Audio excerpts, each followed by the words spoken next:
Good morning to all of you watching us out there. You're welcome to another edition of your favorite sports program, Total Sport on La Télévision du Monde.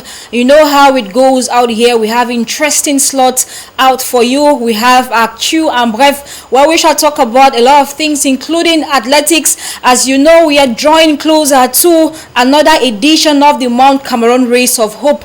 We equally have Euros Fair, where we shall walk you through the array of what is going on in sporting world. We are talking about the CHAN, some transfers and some interesting figures in the English Premier League. We equally have inside and so many interesting things this morning. You're once again welcome to Total Sport.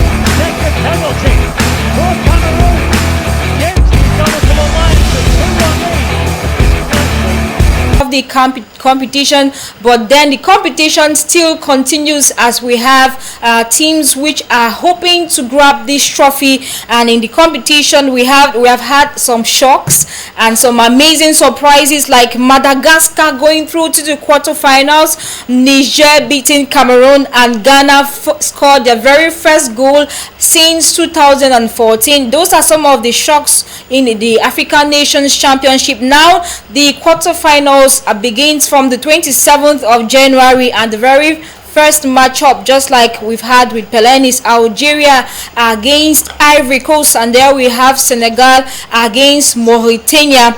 And the next encounter will be on the 28th. We shall have Madagascar against Mozambique, Niger against Ghana. The question is, who is moving to the next stage of the competition? We shall find out on the pitch. But then we have had some trophies given out, some awards given out to some outstanding players, teams and coaches in the group stage of the African Nations Championship, with Senegal claiming the group stage fair play award. And we equally have Madagascar's coach, who got the best coach, a very merited award. We equally have in the top scorers chart Madagascar, which has two players in the top scorers chart. We visit again Senegal, where Lamine Camara got best young player in the group stage, and we equally have Alexis, who is the Algerian goalkeeper, getting the best goalkeepers award for the group stage. And the best starting 11 for the group stage have seen teams like Congo, Senegal, Ivory Coast, Algeria, Madagascar, Mauritania represented. Allez, malheureusement, aucun joueur du Cameroun n'a pu tirer son épingle du jeu. Aucun joueur ne figure donc dans ce 11 type de la phase de groupe du CHAN 2022. On rappelle qu'il se joue en 2023. Parlons maintenant de l'info Mercato.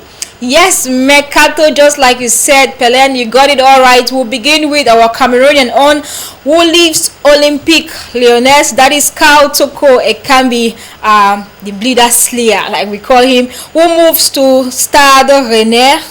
And the deal is done. He moves for a loan from OL, and he joins Christopher Wu. They shall be playing together in the same team in Ligue 1 in France. Now let's talk about other transfers. Ajax Amsterdam has sacked coach Alfred Schroeder. This is following Ajax's recent draw scoreline, a performance considered catastrophic.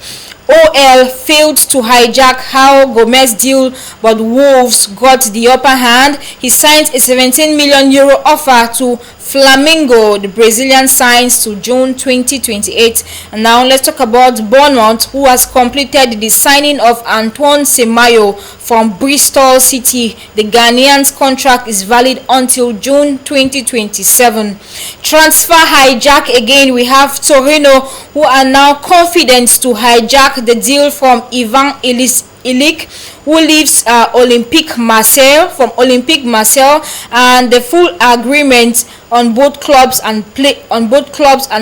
But Ivan may change his mind as we are drawing closer to deadline day in transfers for the January window. The Croatian player, however, has all heart for Torino. We equally have Stefan, who has signed a new long-term contract with Liverpool. SK Rapid Wien signs Dutch fullback Denzo on a loan until the end of the season. We are equally talking about Dajuma, who is now a Tottenham player. a deal which is secured with a buy option clause between Tottenham and Villarreal. The 30 million euro worth deal is valid until June. Still in transfers, let's take another dimension as we talk about the deals to watch out for and some teams to watch out for as we draw closer to the deadline day for Premier League. Thiago Silva's fate remains in his hands and his family, though Chelsea wants him and he so badly wants to stay in Chelsea. Fluminense wants him back in Brazil. So will Thiago go back to Brazil or will he stay in the English Premier League? We shall find out before the January window closes. We equally have Tottenham and Arsenal, who are clubs to look out for as the deadline surprise unfolds. They are still exploring the market. We have Arsenal, who is keeping an eye on midfield opportunities. They got their eyes on Frisneda, who is wanted by Borussia Dortmund. A lot is still expected before the January window closes down. We are talking about award given to goalkeepers of the month. We have Fabianski versus Leeds. We have Martinez, who is equally nominated for the award. We equally have Pop, De Gea, Ramsdale. They are all nominated for the Castro Save of the Month award. But then who is going to pick up the awards? We'll find out in a month's time. Now, EPL chances since the restart. Those who have created more chances in the English Premier League since the restart, we've had Trippier, who has 25 assists, 25 chances created. We have Fernandes with 17, Mahrez with 16, and Kevin De Bruyne with 16 chances created. Equally, we have Gibbs with 15 chances created. Now let's end Eurosphere this morning by talking about going back to look at the English Premier League table. Now spot your team, as in the very first we have Arsenal, who have put up some monstrous form since the beginning of this season. We have Manchester City, who comes in next, Newcastle, Manchester United, and Spurs close up the 5th position. Meanwhile, at the bottom, we have Bournemouth, Everton, and Southampton. Allez, ça va se jouer définitivement entre Arsenal et Manchester City. Jusqu'au bout, 5 points seulement séparent les deux équipes.